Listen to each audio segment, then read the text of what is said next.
You dice plus portal पर अपने विद्यालय की यू डाइस 2017-2022 की इस प्रकार करें ऑनलाइन आधार तिथि 30/9/2022।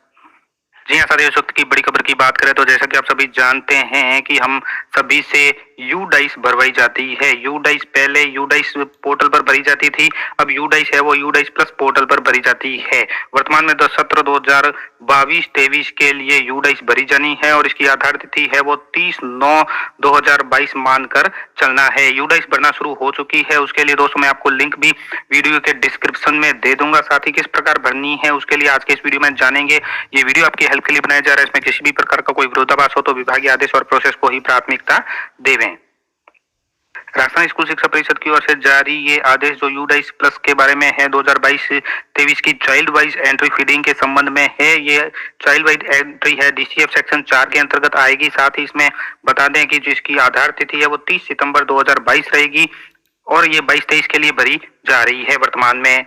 इसको भरने के लिए दोस्तों हम गूगल में जाएंगे। गूगल में जाकर टाइप करेंगे यू डाइस प्लस, तो यहाँ हमारे सामने यू डाइस प्लस की जो वेबसाइट है, ऑफिशियल वेबसाइट है, ये खुलकर आ जाती है। तो इसको हमें क्लिक कर देना है। क्लिक करने पर हमारे सामने यू डाइस का इस तरह का इंटरफेस सामने आता है। यहाँ पे सबसे पहले दोस्तों हमें लॉगिन करना है। दोस्तों वीडियो बहुत ज्यादा इंपॉर्टेंट है, इसलिए वीडियो को लास्ट तक बिना स्किप किए जरूर देखें। लॉगिन के लिए यहाँ बटन आ रहा है तो आप इसको एक बार क्लिक कीजिए। क्लिक करने पर दोस्तों आपके सामने इस तरह का पेज ओपन हो जाएगा जहां आपको अपने यू डाइस कोड डालने हैं, पासवर्ड डालने हैं और ये जो कैप्चा नजर आ रहा है यहाँ डालकर लॉगिन कर दीजिए। लॉगिन करने पर दोस्तों आपके इस तरह का पेज ओपन हो जाएगा जो आपकी प्रोफाइल दिखाएगा। यू डाइस प्रोफाइल है आपकी। आप यहाँ सभी जानते हैं कि वर्तमान में कई तरह के टीचर है जिनका ट्रांसफर हो चुका है, किनकी स्टाफिंग पैटर्न हो चुकी है। तो हो सकता है आपके जो संस्था प्रधान है उन वो परिवर्तन हो चुके हैं। तो इसके लिए आपको यू डाइस में सबसे पहले अपने कॉन्टेक्ट डिटेल अपडेट करना होगा। माई प्रोफाइल में जाइए, कॉन्टेक्ट डिटेल अपडेट कीजिए और कॉन्टेक्ट डिटेल में जब अपडेट करने के लिए जाएंगे तो आपके सामने इस तरह का पेज ओपन हो जाएगा। और ओपन पेज होने पर आपको यहाँ पे ये एडिट का ऑप्शन मिलेगा। तो यहाँ से आप जो आपके वर्तमान में हेड ऑफ स्कूल है वो टीचर, वो उसका नाम, उसके मोबाइल नंबर चेंज कर सकते हैं। अगर नहीं करना है तो सेम का सेम रख सकते हैं और नीचे ये भी जो एडिशनल डिटेल है उसको भी सेट यानी एडिट कर सकते हैं।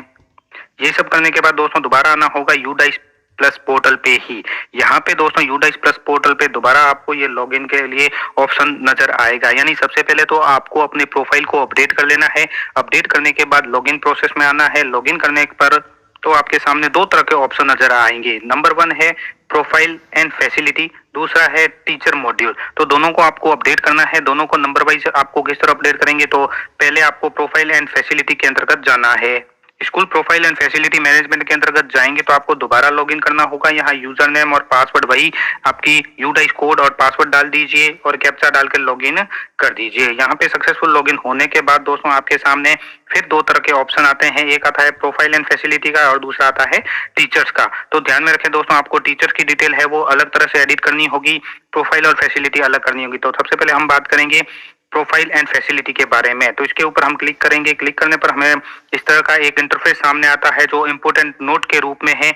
तो हम इसको एक बार ओके कर देते हैं। ओके करने पर हमारे सामने विभिन्न तरह के जो डैशबोर्ड है जो 1.1 से लेकर 2.27 तक चलेंगे। ये 7 तरह के डोमेन है या यूं कहें कि डीसीएफ के 7 तरह के हैं जो आपको भरने हैं।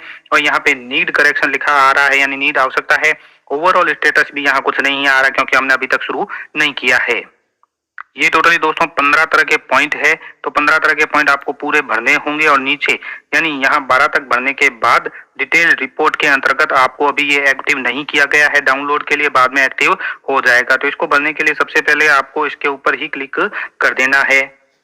दूसरी एक और बात यहाँ पे बता दें कि अगर आप यू डाइस प्लस पोर्टल भरने जा रहे हैं, आपको ये समझ में नहीं आ रहा है कि क्या लिखा है तो आप इसको हिंदी में भी कर सकते हैं। तो यहाँ पे देखिए सेलेक्ट लैंग्वेज में इंग्लिश लिखा आ रहा है तो आप इसको चेंज करके हिंदी में भी बदल सकते हैं। तो हिंदी में बदलने पर आपको कुछ इस तरह से नजर आएगी। जो जैसे ही खोलेंगे तो आपको सबमिट करना है और नीचे आ जाएगा अगला अगला यानी नेक्स्ट का ऑप्शन आएगा। आप एक एक तरह के स्टेप को यानी एक एक जो भी यहाँ पे बेसिक स्कूल प्रोफाइल मांगी जा रही है, मैनेजमेंट मांगा जा रहा है, टीएलएम के बारे में जो मांगे जा रहे हैं वो सारी आप डिटेल भरकर इसको सेव एंड नेक्स्ट करते रहें। जैसे जैसे आप इसको भरते रहेंगे क्रम वाइज तो यहाँ पे लास्ट मॉडिफाई की डेट निकली आ जाएगी। डेट और टाइम लिखा आ जाएगा कि आपने इसमें को मॉडिफाई किया है अर्थात इसको सेव किया है। जब आप इसको पूर्ण रूप से सेव कर देंगे सभी पॉइंट को, तो उसके बाद आपको यहाँ टीचर्स में आना होगा। अगर ये टीचर्स ऑप्शन नहीं आ रहा है तो आप इसको दोबारा लॉग आउट करके भी वापस लॉग इन कर सकते हैं। दोबारा लॉग आउट करेंगे और दोबारा लॉगिन पेज पर पहुंचेंगे तो यहाँ पे वापस वही पेज है, profile and facility. Teacher module के अंतर्गत नहीं जाना है, क्योंकि टीचर मॉड्यूल के अंतर्गत अगर आप जाओगे तो भी यहाँ पे जो डाइस को ये एड्रेस इनकरेक्ट बता देता है। कई बार एड्रेस है वो इन्होंने इनकरेक्ट दर्शाया, तो आप इसमें प्रोफाइल एंड फैसिलिटी के अंदर ही जाइए और इसके अंतर्गत जो हमने प्रोफाइल और फैसिलिटी पहले कंप्लीट कर ली है, अब हमारी टीचर्स की बारी है। तो टीचर्स आप सभी जानते हैं कि कई टीचर्स के ट्रांसफर हो चुके हैं, कई टीचर्स है वो ऐसे ही जा चुके हैं, जैसे स्टाफिंग पैटर्न है, तो उनको हमें डिलीट करना होगा, नए टीचर को ऐड भी करना होगा। तो इस टीचर के ऊपर क्लिक करेंगे तो हमारे सामने एक तरह का ऑप्शन आ जाएगा, click here to open teacher DCA to fill the data.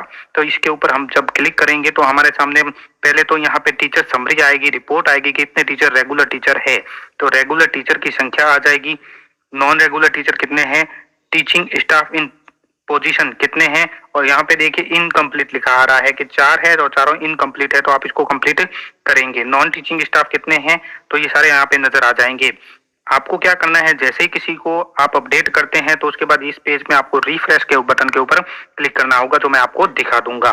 चलिए हम इसको शुरू करते हैं। तो हम इसके ऊपर जो 4 नंबर लिखा आ रहा है टीचिंग स्टाफ इन पोजीशन में, इसके ऊपर क्लिक करेंगे तो हमारे सामने जो भी टीचर है उनकी डिटेल आ जाएगी।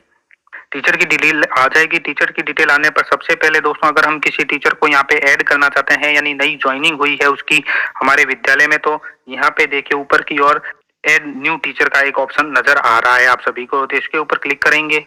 तो ऐड न्यू टीचर पे तो सबसे पहले उसमें जो बेसिक डिटेल है उसकी वो सारी यहाँ पे मांग ली जाएगी, name of that teacher capital letter में, और teacher code of state, gender, social category, ये सभी यहाँ पे आपको मांग ली जाएंगी, तो आप इसको फिल कर सकते हैं। साथ ही बात करते हैं कि किसी टीचर को अगर डिलीट करना है, यानी वो यहाँ से इस विद्यालय से चला गया है, तो इसके लिए भी यहाँ डिलीट का ऑप्शन आ रहा है। तो डिलीट के ऊपर आप एक बार क्लिक कर दीजिए। डिलीट के ऊपर क्लिक करने पर आपसे ऊपर की ओर तो डिटेल आ जाएगी, नीचे उसका तो रीजन सेलेक्ट करेंगे। रीजन सेलेक्ट करने के बाद यहाँ पे रिमार्क आ रहा है, तो 20 से लगा के 100 शब्दों के बीच आप इसको रिमार्क करेंगे। रिमार्क करने पर यहाँ पे नीचे की ओर डिलीट का ऑप्शन आ रहा है, तो डिलीट के बटन के ऊपर आप एक बार क्लिक कर दीजिए। क्लिक करने पर ये एक बार फिर से आपसे कंफर्मेशन मांगा जाएगा कि are you sure you invalid inactive delete record summary, तो आप कंफर्म के ऊपर क्लिक कर दीजिए, तो वो व्यक्ति या वो टीचर डिलीट हो जाएगा। ये होने के बाद दोस्तों, जब आप इस रिफ्रेश के ऊपर क्लिक करेंगे तो यहाँ पे जो डिलीट का ऑप्शन था, यानी जिसको डिलीट किया था, उसकी संख्या यहाँ पे चेंज हो जाएगी। अब बात कर लेते हैं जो टीचर वर्तमान में यहीं पे कार्यरत है, उनकी डिटेल जो हमें कंप्लीट करनी है उसके बारे में। तो यहाँ पे उसकी बेसिक डिटेल, क्वालिफिकेशन, ये सब आ जाएंगे। तो आपको यहाँ पे पहले मिलेगा जनरल प्रोफाइल, तो उसके ऊपर आपको एक बार क्लिक कर देना है। जनरल प्रोफाइल पे क्लिक करेंगे तो उसके नाम, इसकी स्टेट की आईडी, डेट ऑफ बर्थ, ये सारी नजर आ जाएगी। तो आप इसको नेक्स्ट करते हुए सेव कर लीजिए। अगर कोई क्वालिफिकेशन ऐड करनी है तो ऐड कर लीजिए। तो यहाँ पे जो इनकम्प्लीट लिखा आ रहा है और लास्ट मॉडिफाई का लिखा आ रहा है, वो ग्रीन कलर में बदल जाएगा और कंप्लीट लिखा आ जाएगा। जैसा कि दोस्तों आप यहाँ पे देख पा रहे हैं कि एक टीचर को मैंने कंप्लीट किया है, तो यहाँ पे ये कंप्लीटेड और लास्ट मॉडिफाई 26/11/2022 डेट भी आ चुकी है और ये कंप्लीट हो चुका है। तो ऐसे करके जितने भी टीचर है उस सभी की डिटेल आपको कंप्लीट करनी है विद्यालय प्रोफाइल के साथ। तो दोस्तों ये थी आज की हमारी वीडियो। उम्मीद है ये वीडियो आपको पसंद आई होगी। वीडियो पसंद आए तो जरूर लाइक, शेयर और सब्सक्राइब कीजिए। पास में आने वाले घंटी के बटन को जरूर दबाएं एजुकेशन संबंधी न्यूज तुरंत पाने के लिए।